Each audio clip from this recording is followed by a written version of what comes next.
আসসালামু আলাইকুম এভরিওয়ান, স্বর্ণাজ কিচেনে আপনাদের স্বাগতম।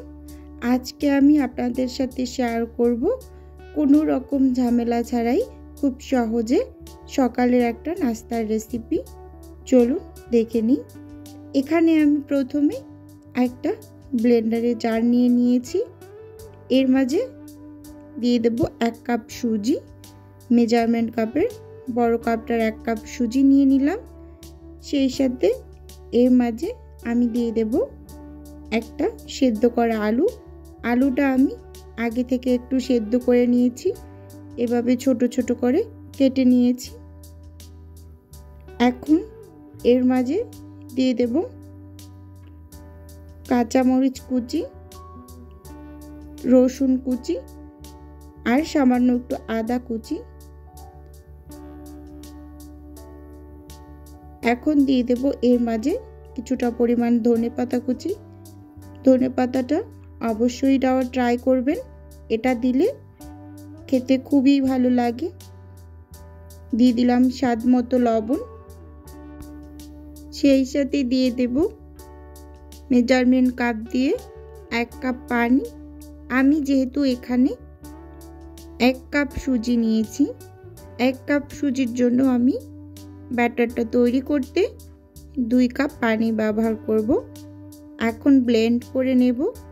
আমি আরও 1 কাপ পানি ব্লেন্ড করার সময় দিয়ে নিয়েছি। একদম ঠিকঠাক মতো আমার ব্যাটারটা রেডি হয়ে গেছে। এখন আমি একটা বাটিতে ব্যাটারটা ঢেলে দেখিয়ে দিচ্ছি এটার ঘনত্বটা। মোট কথা আপনারা 1 কাপ সুজির জন্য 2 কাপ পানি ব্যবহার করবেন, আর 2 কাপ সুজির জন্য 4 কাপ পানি। মানে সুজির সবসময় ডাবল পানি নিতে হবে। ব্যাটারটার ঘনত্বটা দেখে নিশ্চয়ই বুঝতে পারছেন এটা ঘনত্বটা কেমন হবে। এখন এর মাঝে আমি দিয়ে দেব 1 চামচ চিলি ফ্লেক্স। এটা সম্পূর্ণই অপশনাল, আমার ভালো লাগা থেকে এটা দিয়েছি। একটু ঝাল ঝাল খেতে খুবই ভালো লাগে, তাই এটা আমি দিয়েছি। আপনারা স্কিপ করতে পারেন বা কাঁচা ঝালটা এখানে আরও একটু বাড়িয়ে দিতে পারেন। এখন এটাকে আমি সাইডে রেখে চুলোতে একটা ফ্রাই প্যান বসিয়ে দিয়েছি। প্যানটা গরম হওয়ার পর একটা চামচের সাহায্যে আমি 1 চামচ ব্যাটার দিয়ে দিলাম। দিয়ে এটাকে আমি ওপর থেকে কিছুটা পরিমাণ ক্যাপসিকাম কুচি দিয়ে দেব।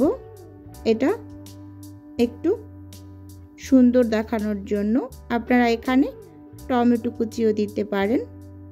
এটা জাস্ট ডেকোরেশন করেছি দেখতে ভালো লাগার জন্য। এবার ঢাকনা দিয়ে ঢেকে একটু কালারটা চেঞ্জ হয়ে আসার পর এটাকে তুলে নেব। এইভাবে করে এক এক করে আমি সবগুলো নাস্তা তৈরি করে নেব। ভিডিওর এই পর্যায়ে ভিউয়ার্স আপু এবং ভাইয়াদের উদ্দেশ্যে একটাই অনুরোধ, প্লিজ ভিডিওটা না টেনে সম্পূর্ণটা দেখার অনুরোধ রইল। ভিডিওর কোনো অংশ ভালো লেগে গেলে লাইক এবং সাবস্ক্রাইব করে পাশে থাকবেন। এক এক করে সবগুলো নাস্তা তৈরি করে নিয়েছি। একটু দেখিয়ে দিচ্ছি এগুলো দেখতে কতটা সুন্দর এবং কালারফুল হয়েছে। অনেক ছিদ্র বিশিষ্ট এই নাস্তাটা গরু মাংস, মুরগির মাংস কিংবা কোনো ভর্তার সাথে খেতে দারুণ লাগে। আজকের ভিডিও এ পর্যন্তই। আল্লাহ হাফেজ। আসসালাম।